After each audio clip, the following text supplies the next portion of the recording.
Graça e paz, meus amados irmãos, mais uma vez reunidos, agora para o nosso pequeno grupo das quartas-feiras.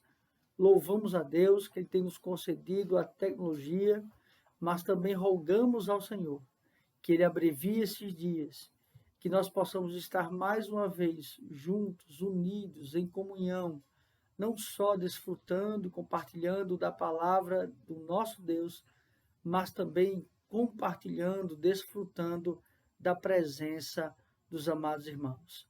Como os amados irmãos bem sabem, esse estudo está sendo gravado, mas os irmãos podem estar interagindo aqui no chat do YouTube, bem como também no nosso grupo do WhatsApp. É importante lembrar os amados irmãos que estejam compartilhando pedidos e agradecimentos de oração. Vamos estar orando uns pelos outros, na certeza de que o nosso Deus ouve nossas orações. Meus amados irmãos, como nós já avisamos em estudos anteriores, para este segundo semestre nós estamos intercalando estudos bíblicos, tanto no Saltério, quanto em profetas menores, quanto em cartas paulinas. E para hoje nós vamos dar continuidade na carta do apóstolo Paulo aos Efésios. Portanto, eu peço aos amados irmãos que estejam abrindo vossas Bíblias em Efésios capítulo 1, agora do verso 15 até o verso de número 23. Mas antes vamos ter uma breve oração, rogando ao nosso Deus por iluminação para o entendimento da sua palavra. Oremos ao Senhor. Pai, muito obrigado, ó Deus, porque o Senhor tem nos concedido tecnologia e podemos, Senhor, aprender um pouco mais da tua palavra. Ó Senhor, esteja com cada irmão, com cada irmã, com cada família, abençoando, confortando, consolando, esperançando cada coração com a tua poderosa palavra. Obrigado, Senhor, por esta noite, por este privilégio e alegria que temos de mais uma vez ouvir a tua voz. É assim que nós oramos, é assim que nós agradecemos, em nome de Cristo. Amém. Certamente sabemos que a oração é um meio de graça. Mas como têm sido nossas orações? Será que temos orado como convém? Será que nossas orações está sobretudo enfatizando a nossa busca, o nosso anseio por uma vida espiritual? Será que nossas orações está também presente pedidos uns pelos outros? Quando nós olhamos para a carta do apóstolo Paulo aos Efésios, já vimos alguns aspectos introdutórios sobre isso. Ele escreve em uma perspectiva de uma carta geral, não tem um assunto específico a tratar com aquela igreja, mas ele vai então enfatizar aspectos doutrinários, bem como também aspectos da eclesiologia, ou seja, o estudo da própria igreja, mas não somente isso, da pneumatologia, o estudo do próprio espírito. É claro que a ênfase também está na cristologia e há uma semelhança, inclusive, com a carta do apóstolo Paulo aos Efésios, com a carta aos Colossenses. Lembrando que tanto Colossenses, quanto Efésios, quanto Filemão, são cartas escritas na primeira prisão do apóstolo Paulo em Roma. Éfeso, como nós já vimos, uma cidade muito abastada, muito rica, muito próspera, sobretudo no sentido do comércio, está localizada na Ásia, onde hoje fica a região da Turquia. E, sobretudo, ali em Éfeso, nós temos uma ênfase no aspecto de ser a cidade que trata a respeito do grande sentido do apóstolo Paulo em ter ficado naquela região por 3 anos. É ali onde o apóstolo Paulo monta suas bases de evangelização. Mas o que então dizer desta oração do apóstolo Paulo com relação aos Efésios? Ele vai retomar uma ideia que ele começou no seu aspecto introdutório, acerca das bênçãos de Deus. E a bênção que é enfatizada aqui está sobretudo relacionado à bênção da salvação, a bênção da regeneração, a bênção, então, da santificação em Cristo Jesus. Então, ele vai trabalhar esse aspecto da oração. E o que nós percebemos é que a oração de Paulo está vinculada, está alinhada junto com os crentes, ou para os crentes, perdão, para aqueles que creem em Cristo como Senhor e Salvador. Então vamos ver como o apóstolo Paulo ele vai trabalhar esse sentido da oração e quais são os aspectos que podemos extrair para o nosso aprendizado esta noite. Ele vai nos dizer assim: por isso também eu, tendo ouvido a fé que há entre vós no Senhor Jesus e o amor para com todos os santos. Ele vai começar dizendo, por isso também eu. Ou seja, a oração do apóstolo Paulo é uma consequência daquilo que ele testificou acerca desses irmãos e acerca da obra salvadora de Deus através da obra de Cristo. Então, o motivo pelo qual leva o apóstolo Paulo a orar por estes, ele tendo a ciência e a consciência de que estes foram alcançados pelo Evangelho, que estes foram regenerados, santificados, purificados em Cristo. É por isso que ele vai dizer, é por isso também eu, tendo ouvido a fé que há entre vós no Senhor, tendo ouvido a fé. Ele não testemunhou publicamente da fé desses irmãos, mas o testemunho desses irmãos chegaram aos ouvidos do apóstolo Paulo.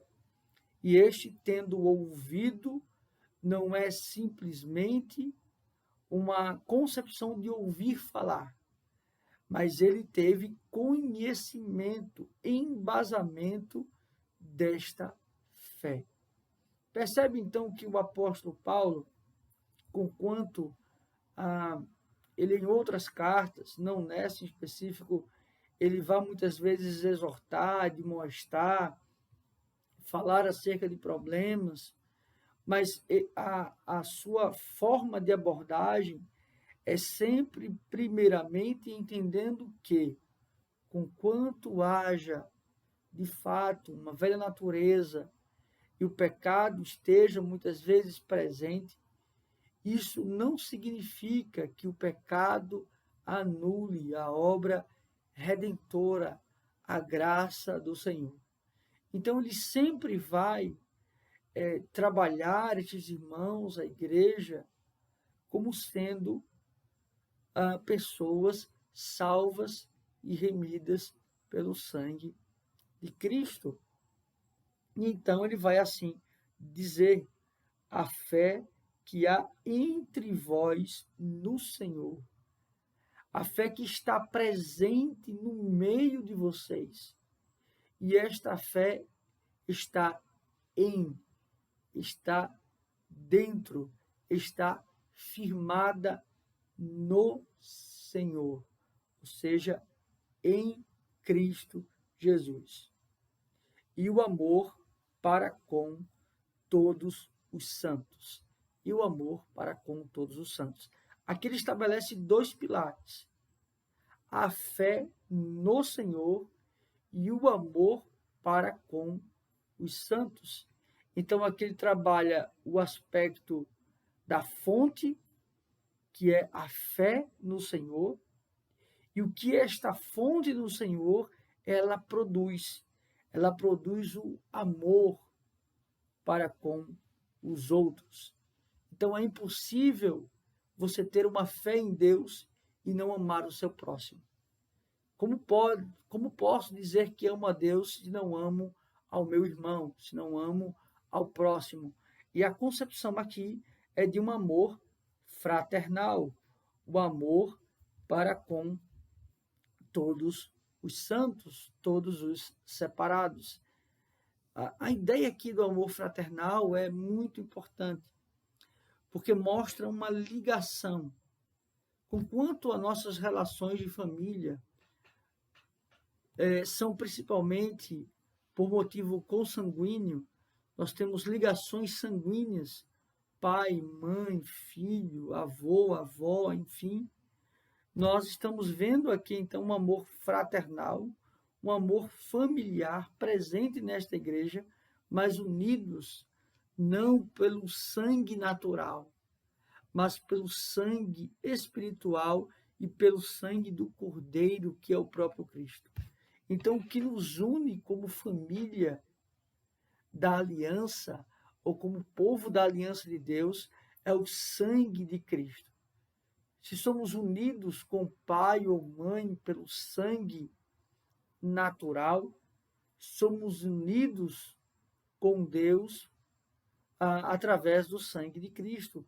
Somos unidos como corpo, porque o sangue de Cristo ele está presente na igreja, ou seja, é aquele que comprou a igreja, é aquele que revestiu a igreja. Então ele trabalha esses dois pilares. No verso 16 ele vai assim dizer: não cesso de dar graças por vós, fazendo menção de vós nas minhas orações. Ou seja, orar sem cessar. Não me canso de pedir. O que isto quer dizer? Que estes irmãos estavam constantemente na mente, na lembrança do apóstolo Paulo. Como está, então, as nossas orações em relação ao nosso próximo?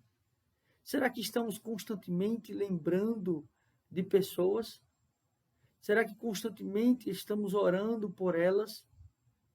As pessoas enfermas, as enlutadas. Percebe isso?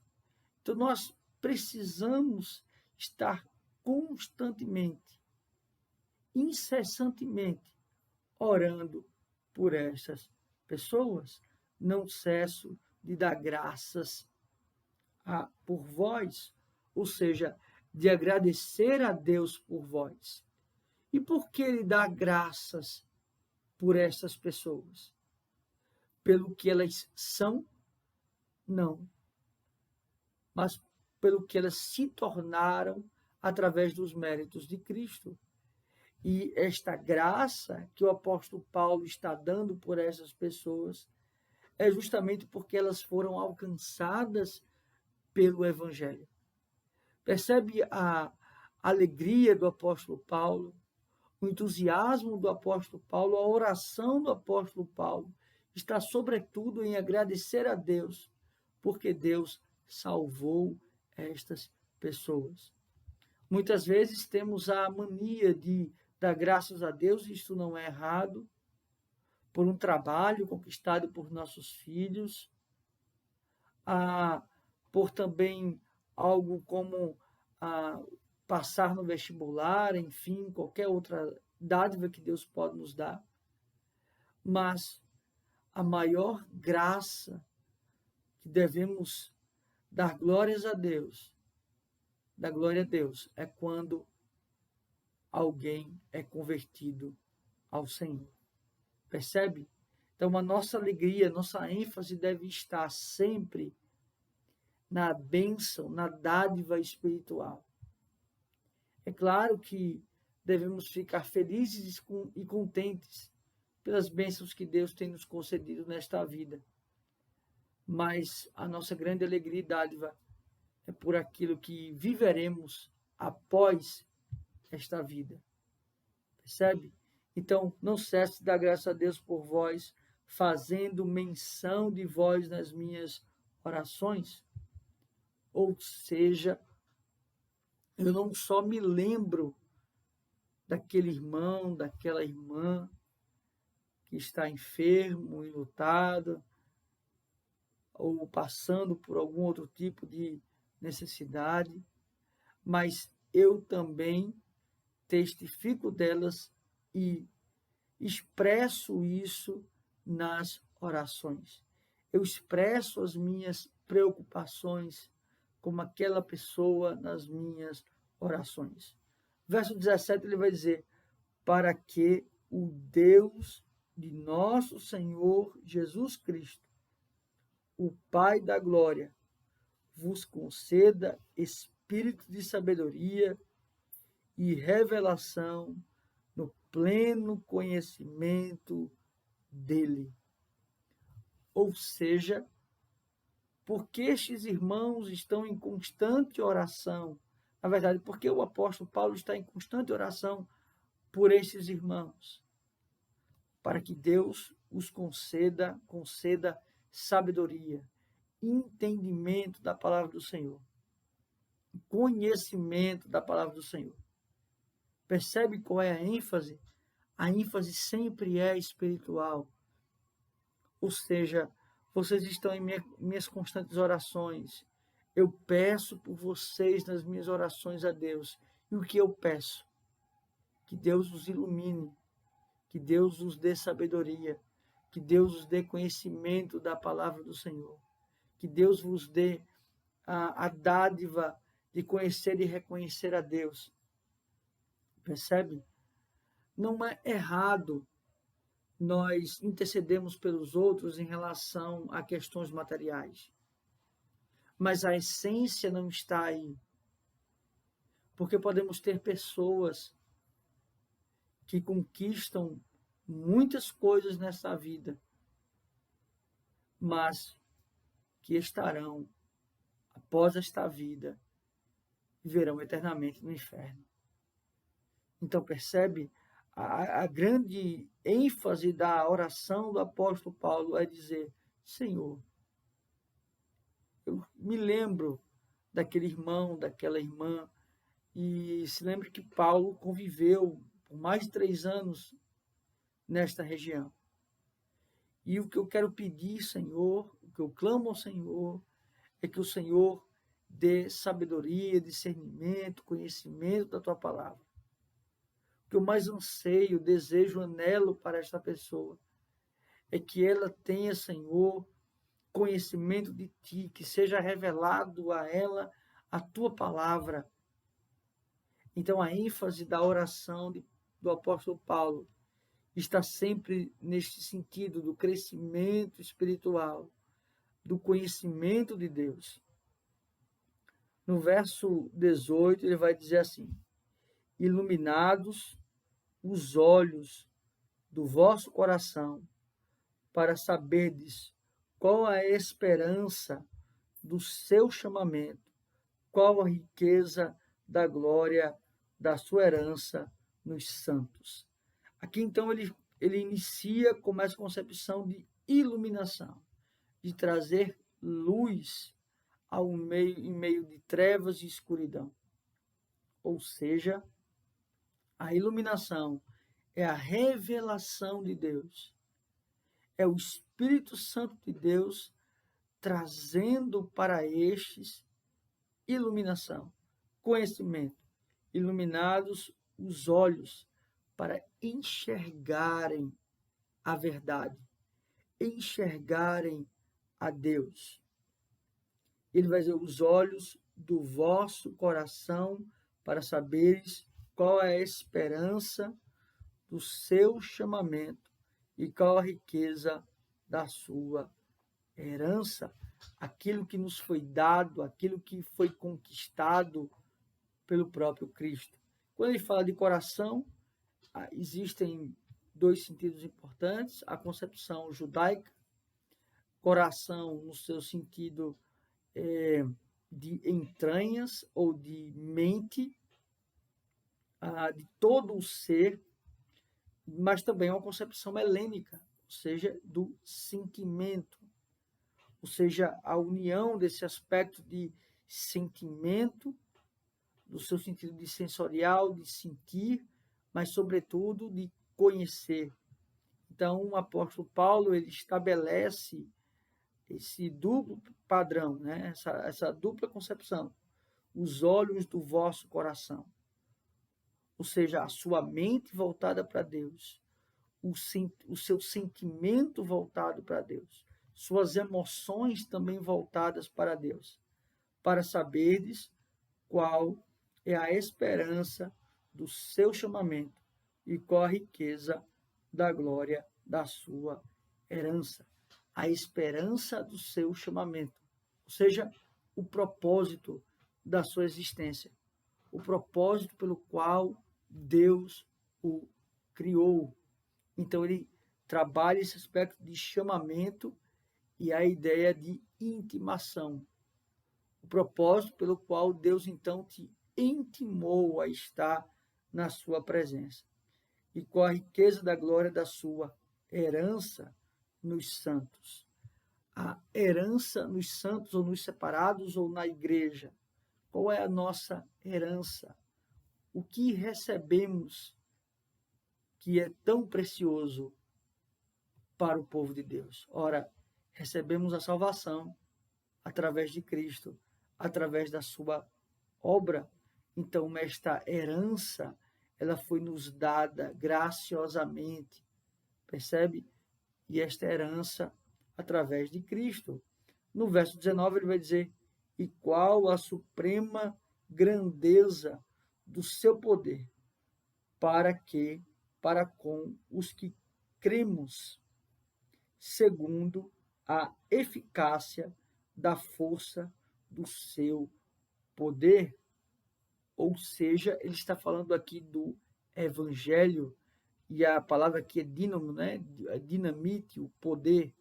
Então ele fala deste poder que emana de Deus através da própria obra de Cristo, a eficácia do seu poder, a qual a suprema grandeza do seu poder para que cremos segundo a eficácia da força do seu poder. Verso 20, o qual exerceu ele em Cristo, ressuscitando dentre os mortos e fazendo sentar à sua direita nos lugares celestiais. Então, aqui ele fala deste poder, e o que é interessante é que ele vai estabelecer esse poder em dois aspectos do ser de Cristo, do seu estado de humilhação e estado de exaltação. Porque o poder de Deus se aperfeiçoa também na fraqueza, ou seja, como então ele manifesta o seu poder? Primeiramente, trazendo um aspecto da humilhação de Cristo. Veja, é uma humilhação gloriosa, percebe?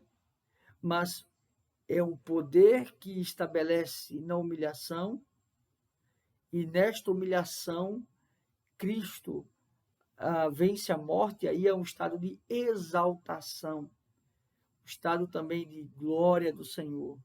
Ele é colocado à destra de Deus, ou seja, ele ocupa o seu lugar, e para nós o seu lugar de mediador, o seu lugar de intercessor nos lugares celestiais. Então, aqui no finalzinho do verso 20, ele vai dizer então a parte geográfica, a superioridade de Cristo. Percebe? Não só a sua preeminência, a sua suficiência, mas ele está acima de todas as coisas. Ele está à destra de Deus nos lugares celestiais. No verso 21, ele continua e vai nos dizer assim: acima de tudo, precipitado e ele vai então assim nos dizer no verso 21. Acima de tudo, principado e potestade, e poder e domínio, e de todo nome que se possa referir, não só no presente século, mas também no vindouro. Aqui então ele testifica esta ideia que ele está acima de todo principado e de toda potestade, de todos os poderes que este mundo pode nos apresentar. E de novo a palavra dínamo, né, o poder e domínio de todo nome que se possa referir não só no presente século, mas também no vindouro, ou seja, a perpetuação deste nome que está acima de todo nome. Ele está acima de todo poder, de toda potestade. Não há nada que não esteja no seu controle, no seu domínio, no seu senhorio. É neste sentido que ele trabalha. E conquanto, por exemplo, presidentes passem, reis passem, o Senhor Jesus, sua palavra, esta jamais passará. Então é neste sentido que ele trabalha, no sentido de eternidade deste reino. No verso 22, e pôs todas as coisas debaixo dos pés, e para ser o cabeça sobre todas as coisas, e deu à igreja. Percebe que aqui, então, ele trabalha nesse sentido de ser Cristo o cabeça da igreja. Ele vai trabalhar uma expressão para ser o cabeça da igreja, então ele diz o propósito pelo qual a obra redentora. Ele é, então, aquele que é o que guia a igreja, é o que conduz a igreja, é o que santifica a igreja, é o que purifica a igreja. E é nesse sentido que ele trabalha. Tudo está debaixo dos seus pés. Então, está se referindo a controle. E para ser o cabeça sobre todas as coisas. O deu à igreja. Ou seja, o próprio Deus que então entrega o seu próprio Filho para ser aquele que vai conduzir a igreja para o louvor e glória do nosso Deus. E no verso 23 ele vai dizer a qual é o seu corpo, a plenitude daquele que a tudo enche em todas as coisas. Ou seja, ele está falando então da igreja, da sua noiva, o propósito pelo qual ele é o cabeça, a igreja é o corpo, a qual é o seu corpo, a plenitude daquele que a tudo enche em todas as coisas, ou seja, a suficiência do Senhor na vida da sua igreja, da sua noiva. Aquele que preenche tudo aquilo que precisamos, que desejamos, que anelamos, que ansiamos. Percebe? Então aqui ele nos demonstra, nesta oração, o propósito fundamental da existência, a glória de Deus, viver para a glória de Deus, se alegrar em Deus, mas acima de tudo a igreja está firmada e alicerçada no Senhor Jesus Cristo.